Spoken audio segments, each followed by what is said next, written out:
It was a peaceful evening in Enchancia.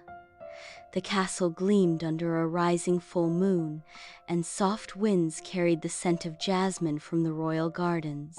Queen Sofia stood on the castle balcony, holding her 1-year-old daughter, Princess Elara, in her arms. Elara giggled and reached for the stars with chubby fingers, fascinated by the glowing night sky. Prince Leo joined them with a smile, wrapping his arms around Sofia and brushing a kiss on Elara's head. "She's always drawn to the moonlight," he said. Sofia nodded. "She has a special connection with the night, like there's magic waiting for her in the dark." Unbeknownst to them, tonight was not just any night, it was a lunar eclipse, a rare celestial event in Enchancia. And with it came a legend that few remembered and even fewer believed. As the moon darkened slightly, Elara stirred in Sofia's arms.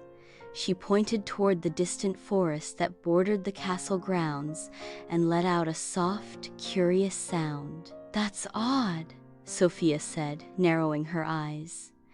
"Did you see that light, just beyond the trees?" "I did," Leo replied. "Should we investigate?" Moments later, the royal couple walked carefully into the woods behind the castle, Sofia cradling Elara close beneath her royal cloak. The forest shimmered faintly with silver light. The deeper they went, the more the air seemed charged with quiet energy. Then they saw it. In a clearing bathed in eerie moonlight stood a glowing Pegasus, its mane and tail drifting like stardust, its wings softly pulsing with light. It was beautiful, almost unreal, and its large, intelligent eyes turned toward them. The creature looked both frightened and hopeful. Sofia froze. "Is that a Moonlight Pegasus?" Leo whispered. "They're only seen during lunar eclipses. I read about them in the royal bestiary, but I never thought I'd see one." Elara let out a happy squeal and reached toward the creature. To Sofia and Leo's astonishment, the Pegasus slowly stepped forward. "Elara," Sofia said gently, "you feel safe with her, don't you?"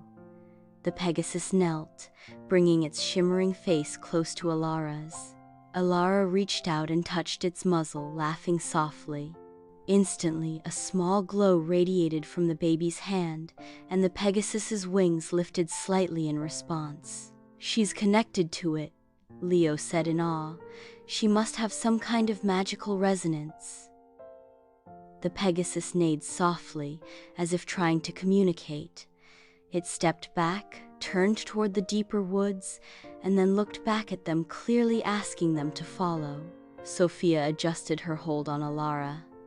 "She needs help. I think she's lost." Leo nodded. "Let's go with her. We can't leave her alone." They followed the Pegasus through the woods, over streams, and past ancient trees that shimmered faintly under the eclipse. The forest felt like a dream, glowing moss underfoot, soft whispers of unseen creatures, and stars gleaming between the leaves. After about half an hour, they reached a steep ravine. The Pegasus stopped and let out a sad, low whinny. Sofia stepped closer. Below, in the misty valley, they saw a herd of similar glowing shapes, other Moonlight Pegasi, but a fallen tree blocked a narrow path across the ravine. The Pegasus couldn't cross. "She's been separated," Sofia said. "She must have wandered off or flown too far." Leo studied the terrain. "It's too steep for her to fly down and back up again safely, but we can help." Working together, Leo used a vine and a branch to make a makeshift ramp over the fallen tree. Sofia handed Elara to him briefly and gently led the Pegasus toward the crossing. At first, the Pegasus hesitated, but Elara, now in Leo's arms, reached out again with a joyful squeal. Her laughter echoed through the clearing like a bell, and the Pegasus found courage. With a graceful leap, it crossed the ramp and trotted into the valley. Moments later, glowing wings lit the mist as her herd welcomed her back. The sky above shimmered as if the stars themselves were clapping in celebration. Then something incredible happened. The Pegasus turned back one last time and looked at Elara. It gently lifted off the ground and flew up toward them, its hooves never touching the earth. Hovering just above Sofia and Leo, it lowered its head, and from its mane, a single silver feather floated down.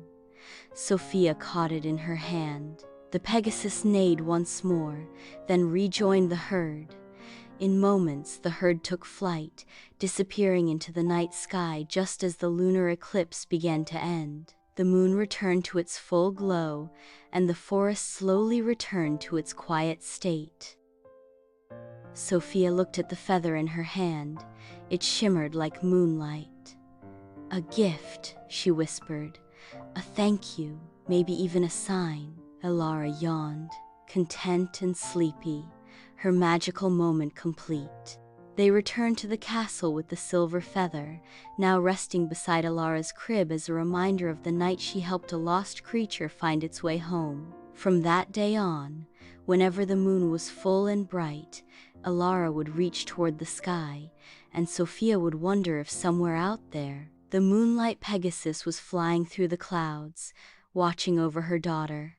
And perhaps, one day, when Elara was older and ready, she would fly again guided by the stars, the moon, and the memory of a friend who glowed with the magic of the night.